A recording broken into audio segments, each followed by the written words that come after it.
नमस्कार। The front line के लिए मैं कौशिक। रामनाथ ठाकुर जी के साथ हैं हम लोग। भारतीय सब लोग पार्टी के ये बक्सर विधानसभा क्षेत्र के उम्मीदवार हैं। रामनाथ ठाकुर जी 10 वर्षों तक गंगौली पंचायत के मुखिया भी रह चुके हैं। रामनाथ ठाकुर जी बार एसोसिएशन के महासचिव भी रह चुके हैं 96 में। आज हम लोग इनसे बात करेंगे कि बक्सर विधानसभा क्षेत्र की जनता के लिए इनके पास क्या एजेंडा है, क्या कुछ बक्सर की जनता के लिए लेकर के आए हुए हैं। अगर ये जीत जाते हैं चुनाव को तो बक्सर की जनता के लिए क्या करेंगे, चलिए बात करते हैं। स्वागत है आपका। जी, आपके चैनल को मेरे तरफ से शुभकामना, बधाई। रही जहाँ तक बात कि विकास के मुद्दे पर हम चुनाव लड़ रहे हैं, देखिए यूडीए जो है एक गठबंधन हुआ, उसी से निकला हुआ भारतीय सब लोग पार्टी है, यूनाइटेड डेमोक्रेटिक अलायंस।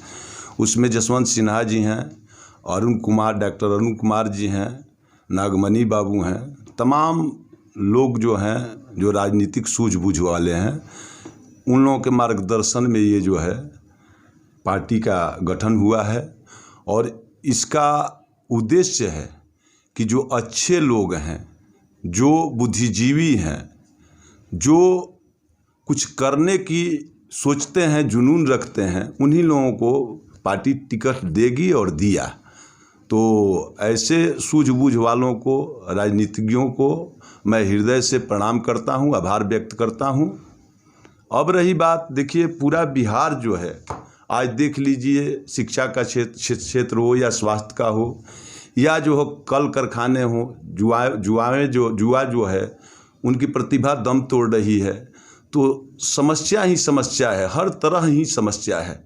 आप कोरोना ले लीजिए, सबसे बड़ी समस्या है मेरे समझ से जो लोगों के बीच, जनता के बीच जो जातीय जहर कान में घोला गया है, उस जहर को कैसे निकाला जाए। साहब, जब जातीय जहर से आप ऊपर नहीं उठेंगे तब तक जो है समाज का या बिहार का या आपके देश का भला होने वाला नहीं है। ये नेता जो है चंद रोटी सेकने में जो है जनता को बरगला रहे हैं। जातीय समीकरण की बात कर रहे हैं आप ठाकुर जी। जी, अभी थर्ड फ्रंट में जसवंत सिन्हा की पार्टी से आप हैं जी। एक थर्ड फ्रंट जो है उपेंद्र कुशवाहा की पार्टी है, जिसमें असदुद्दीन ओवैसी हैं। जी जी। बिहार में पहले से स्थापित है महागठबंधन, जिसमें राजद है, कांग्रेस है, अभी कम्युनिस्ट पार्टी है उसमें। दूसरे तरफ है एनडीए की सरकार, एनडीए की पार्टी, जिसमें भाजपा है, जदयू है और तमाम है। ऐसे में जातीय समीकरण को आप लोग कैसे तोड़ेंगे, आपकी पार्टी कैसे तोड़ेगी?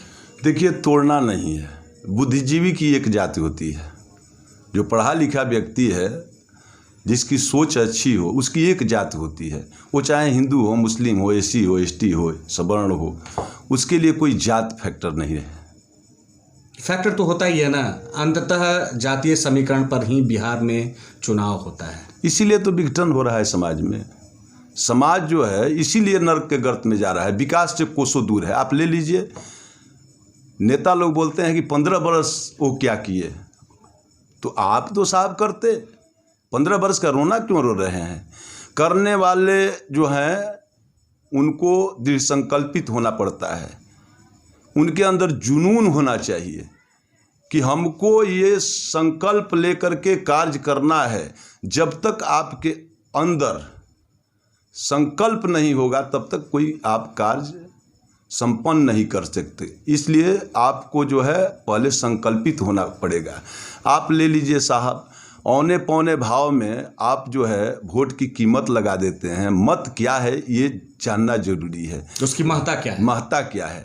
मत जो है संविधान में, अगर मेरा लड़का है, मेरी बीबी है, मेरा परिवार है, तो ये मकान बांट सकता है, ज़मीन बांट सकता है। लेकिन मत ही ऐसा चीज़ है कि पति पत्नी का मत जो है अलग अलग है, उसके विवेक के ऊपर निर्भर करता है।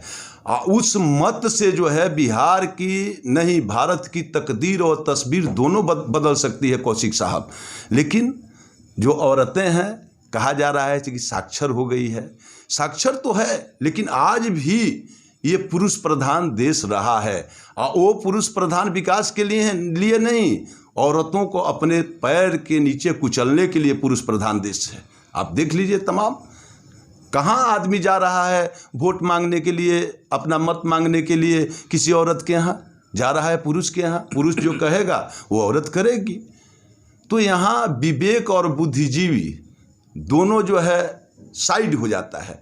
जातीय का जहाँ तक सवाल है, देखिए हम जातिवादी नहीं हैं। आप कोर्ट में जाइएगा, सिविल कोर्ट बक्सर में, आप देखेंगे कि कोई भी समस्या हो, 1200 से 1400 लॉयर हैं, कोई भी समस्या हो उसको मैं सुलझाने का कार्य करता हूँ। मेरा इतिहास रहा है। मैं 96 में जब बहुत कम उम्र का था, मात्र 6 बरस मेरी प्रैक्टिस हुई थी, उस समय मैं जनरल सेक्रेटरी था। अधिवक्ताओं का प्यार मिला इसलिए कि वहाँ पे बुद्धिजीवी समाज है, उसको कोई बरगला नहीं सकता, उसको कोई तोड़ नहीं सकता। वो जानता है कि प्रतिनिधि का मतलब क्या होता है।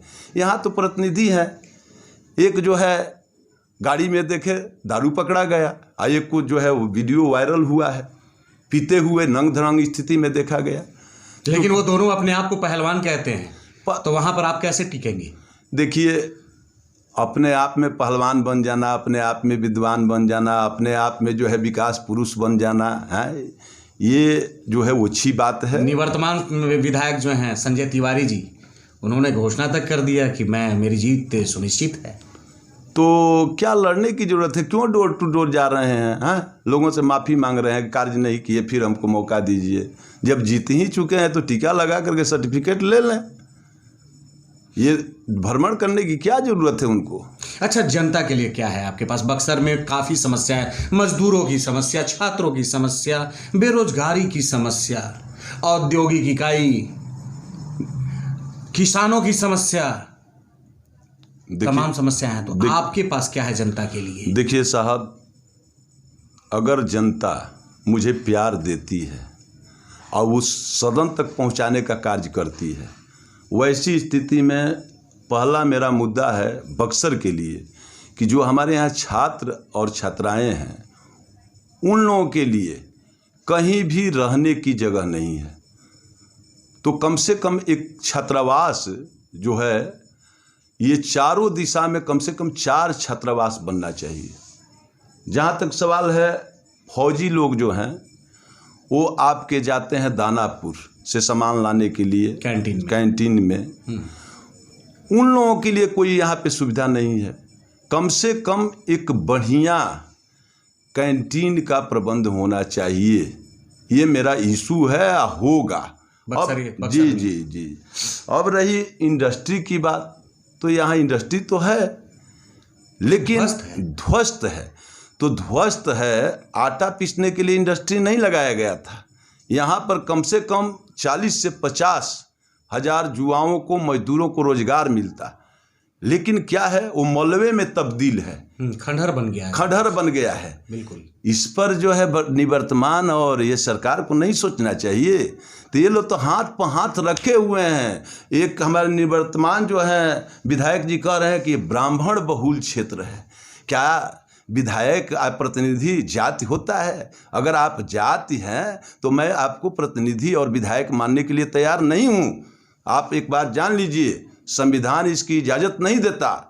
संविधान में आप देखेंगे कि आपको हर तरह का अधिकार दिया गया है। हम चल रहे हैं रोड पे, ये आपका है कि आप चल सकते हैं रोड पे, स्वतंत्र हैं, लेकिन बाएं चलिए। जहां दाएं चले कि कोई गाड़ी वाला ठोक देगा, आपको कहीं दुर्घटना हो सकती है। वैसे ही आप कोरोना को आप साहब ले लीजिए। कोरोना से पूरा जो है विश्व संक्रमित है, और आप कोरोना का इलाज क्या कर रहे हैं? तो बांस बल्ला, मुंह पे मास्क, 2 गज दूरी, ताली थाली, दीपक। तो ये जो है पाषाण युग में जो आदि मानव थे, उस युग में ढकेला जा रहा है जहां इलिटरेट, अशिक्षित लोग थे। ये नहीं जानते थे कि ये आम है तो इसको, उसका गुद्दा खाया जाएगा या गुठली ही हम खा जाएं। तो वही उसी युग में 200 वर्ष पूर्व ये जो है सरकार ढकेल रही है। इसका कारण ये है कि जब मूर्ख लोग, इलिटरेट लोग जब विधानसभा में आएंगे, लोकसभा में आएंगे, तो हम जो है कुर्सी अपनी बरकरार रखेंगे। मात्र एक ही उद्देश्य है। आप बताइए, टिकट मिला, जब टिकट की घोषणा हुई कि चुनाव होगा, आपके पास पर्याप्त समय था, तो आप 7 तारीख को 8 तारीख को जो अंतिम समय चल रहा था उसमें आप टिकट वितरण कर रहे हैं साहब। इसका मायने मतलब क्या है? तो ये सब सारी कुव्यवस्थाएं जो है सरकार की है, और सरकार हर जगह से अपदस्थ है, फेल है। इसके बारे में कुछ भी कहना न्याय संगत नहीं होगा। अब रही बात कि आप लोग जो हैं बुद्धिजीवी समाज से आते हैं, आप जो चौथे स्तंभ हैं, आज स्थिति यह है कि पूरा देश जो है आप लोगों के सहारे चल रहा है। अगर आप लोग ना होते तो ये लोग जो हैं आपके कुर्सी पर बैठे हुए जोर जबरदस्ती करके ये मत छीन लेते, वोट मांगने की ज़रूरत नहीं पड़ती। लेकिन आप लोग जो है सर्वत्र सब जगह जो है विराजमान रहते हैं, और उसी की देन है कि कुछ ठीक है, कुछ बचा हुआ और कहीं कुछ है नहीं साहब। अच्छा, अब एक बात बताइए कि जातीय समीकरण आप तोड़ेंगे, तोड़ पाएंगे? यहाँ की जनता आपको चुनेगी लग रहा है? देखिए, जब आदमी मदांध हो जाता है ना, तो वहाँ पे असर डालना नामुमकिन तो नहीं है, मुमकिन है, लेकिन थोड़ा सा प्रयास करना पड़ता है। हमारे साथ आप ले लीजिए, अधिवक्ता जितने भी हैं हर समाज से हैं, हर वर्ग से हैं। वो लोग सोचते हैं कि वास्तव में इस बक्सर का कायाकल्प या बिहार का कौन कर सकता है। उनके जेहन में है, उनके अंदर है, और वो लोग सारे दृढ़ संकल्पित हैं कि नहीं, परिवर्तन इस बार करना है। परिवर्तन होगा, बिल्कुल होगा। परिवर्तन नहीं होगा? आप कितना बार जो है बरगलाइएगा जनता को साहब? एक भी बता दीजिए कोई काम ऐसा हुआ हो जो सामाजिक कार्य हो। 4 आदमी को ठेका दे देने से समाज नहीं ना चलेगा। आप देख लीजिए, देहात में हम लोग जब चुनाव लड़ते थे तो जो 5 पीने वाले थे वो बोलते थे किसी को जिता देते थे शाम में, या सुबह जब नशा टूटा तो किसी को जिताते थे। दोपहर में याद नहीं कि किसके बारे में क्या बोले। वही स्थिति है।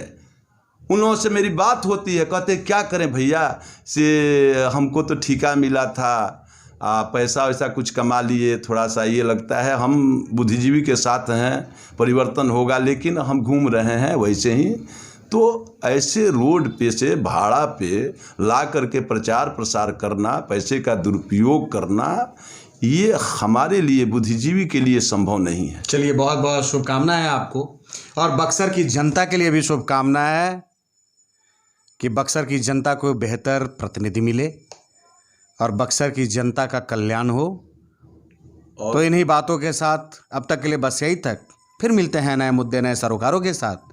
तब तक द फ्रंट लाइन देखते रहिए। अच्छा लगे तो सब्सक्राइब कीजिए, लाइक कीजिए, अपना सुझाव देना नहीं भूलिए। नमस्कार। चलिए, नमस्कार।